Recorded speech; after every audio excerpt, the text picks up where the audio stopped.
John, you've told some stories here on the program before, being around some financial bigwigs and things like that outside of our normal wrestling bubble, if you will. How do you think WrestleMania is regarded by people, we'll call it outside of the bubble? I think it's remarkably regarded the same as you would regard any type of big sporting event, a Super Bowl, a World Series, maybe not World Series because you don't know where Game 7 is going to be, but an NCAA final, the Sweet 16, I mean, all this stuff that happens. And now WrestleMania is one of the biggest. I mean, it's as big as the Super Bowl. They're now getting appearance fees to come to places. That's unheard of.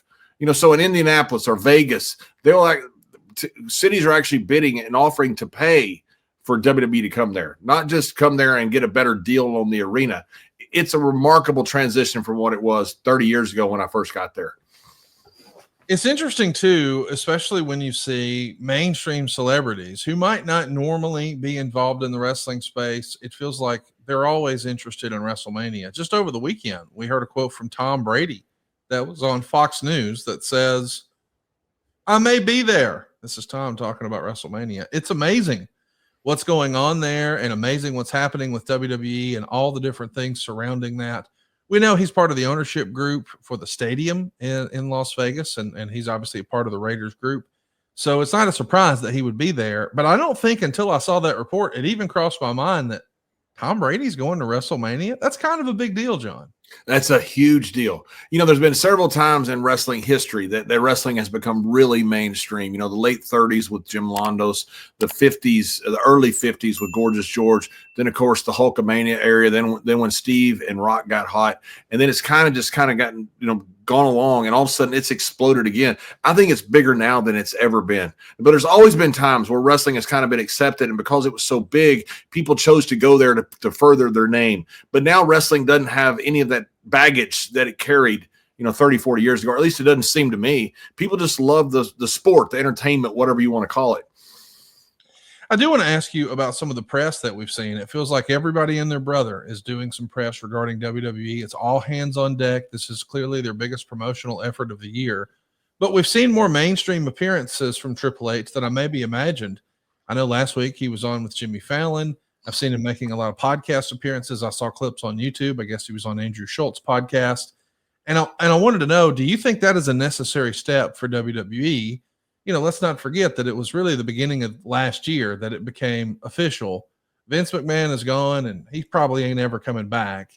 Do you think that you do need a guy like Triple H sort of out front as the face of WWE in a similar way that Dana White is that for the UFC? Well, he didn't want Vince as the face. You saw what happened with, was it Bob Costas that he slapped the stuff out of his hand?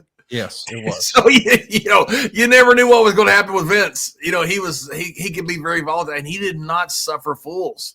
If somebody said something he didn't like, that was just beyond him. He'd rather be working.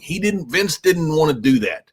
I don't know if he didn't see the value or if he just thought he'd rather be working. But, Vince came from such an old school that when you go in front of a reporter, you really were guarded that they were going to take some type of veiled shot at you, and you were waiting for it. I mean, you literally every single time you go out there, go, okay, let's see how they're going to try to get us this time. It was that bad, or at least that was our mindset. It's different now. I watched some of these Triple H interviews. He's fantastic. He is such a good interview. He does the rare thing that people do in interviews. He listens, and he actually answers questions, and his questions change depending upon the question asked, which it shows really he's a very smart guy. Obviously, I think he's brilliant in what he's done. But there wasn't that option before, and we do have that option now. You've got a guy that's running everything there that can actually get in front of the microphone, and not that Vince couldn't. Vince would have been a great interview. He just didn't want to do it. But Triple H, fortunately, does, and I think it's a huge help to WWE. We are live. It's great to have a representative like Hunter out there in front of people, and he is so freaking smart. Those interviews, when you're interviewing a guy, you know this, Conrad. You've interviewed a lot of people. You can tell when a guy can hold his own, and you can tell when a guy's very smart, and you can tell when you're just going to have to lead him and kind of take care of him. Interviewers can tell, especially the smarter ones. They can tell that this guy's can stand on his own and is a very smart guy. That is a good representative of WWE. I can't disagree. I think he's done a fabulous job, and I really enjoyed that he's peeling back the curtain on some things that the diehards would be interested in. He recently talked about conversations he had with CM Punk, and we all know that the trouble they had more than a decade ago. But he revealed how we got on the same page to get Punk back into WWE, and I thought that was an interesting conversation. So be sure to check. And I'm mixed on this. I'm sorry to cut you off, Conrad, but I'm mixed on this, and I'd like to ask you as well what you think, because I don't know the answer. I remember when they did the curtain call, I held back. A lot of guys were very mad about it. I held back. So I don't know if it's bad or not. We'll see next time we go to the Garden if the crowd is bigger, and it was. And Hunter famously told Vince, "Hey, that was the biggest pop of the night." And Vince said, "I'm not ready to get there yet. We may one day." This is all according to Hunter telling the story. And I don't know the answer. I don't know the answer if saying I gave the creative to John Cena to be a heel, and he said, "I'll love it." I don't know if, I'm such from the old school that it does bother me some, but I've also seen so much that I know enough to be open to it that maybe this is what's best. I don't know what's best. What do you think? I think we're treating wrestling more and more like acting. I think, in my world for the last few weeks, everybody's been talking about the HBO series White Lotus, and it was water cooler talk. And I think Wrestlemania, what they're hoping for is to make it water cooler talk. And I think if you were to sort of keep up appearances for what is now basically a Netflix program and say, I don't know, man, Squid Games was real. And today, let's welcome the old man. Tell us how you survive. Or, that to me, it's like, okay, if we're going to pull the curtain back and we're going to say we're entertainment and we're on Netflix, and it feels to me like we're embracing the Hollywood element more than ever is what I'm trying to say. I think we are, and I have no issue with that. I don't. They're drawing massive crowds and they're doing big money, so they're doing everything right. I'm not disagreeing with anything that they're doing. It's just I'm very open to. I'm not sure which way is best here, and I still think it lends itself to a guy like Brock Lesnar, who doesn't do interviews and does have a mystique about, like, hey, is this guy gonna? They famously, as they say, go off script. Which kind of puts the mystique back in it as well, even when you're unveiling so much.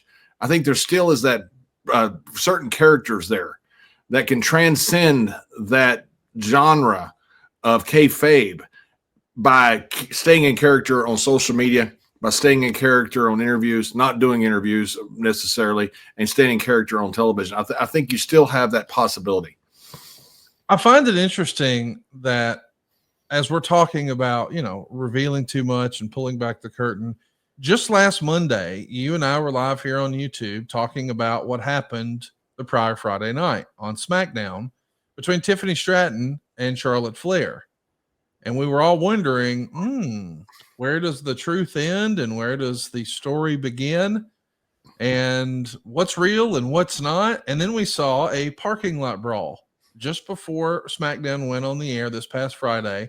It was captured and uploaded to the internet by fans. And then, of course, we saw later on in the SmackDown program, here comes Charlotte Flair, after seemingly being removed from the building in street clothes, attacking Tiffany Stratton. In an era where we're saying, well, I don't like that we're revealing too much. Is this a worked shoot? Is it a shoot that became a work that was always a work? I mean, that's the magic of wrestling, is it not, John? I mean, we're all wondering, what's real? What really happened? And I think that's a great example of how you can still do it today. You just have to take the next step.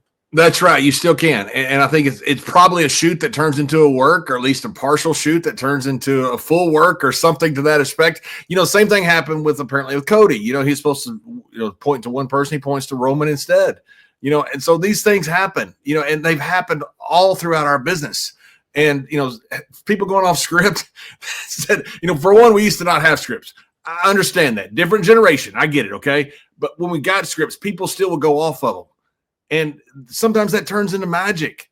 Austin 316 wasn't a scripted phrase. That's biggest selling phrase in the history of freaking wrestling. We went from not selling any tickets to selling out every building you put Steve Austin's name on during that time. And that was completely off script, as they would say. It was Michael Hayes saying, hey, by the way, Steve, Jake cut a religious promo on you. You might be thinking about that for your promo afterwards. And all of a sudden, Steve comes up with Austin 316, and it made us all wealthy. So sometimes going off script's not necessarily a bad thing. And all these snowflakes out there, they're going, oh, they went off script, they should be fired. Man, screw you. You want to be entertained. You want to have people that are out there make it real. And all of a sudden it does become something you don't know if it's real or not. And then you bitch about it. That's a minority out there. What product is in the ring, that's what matters.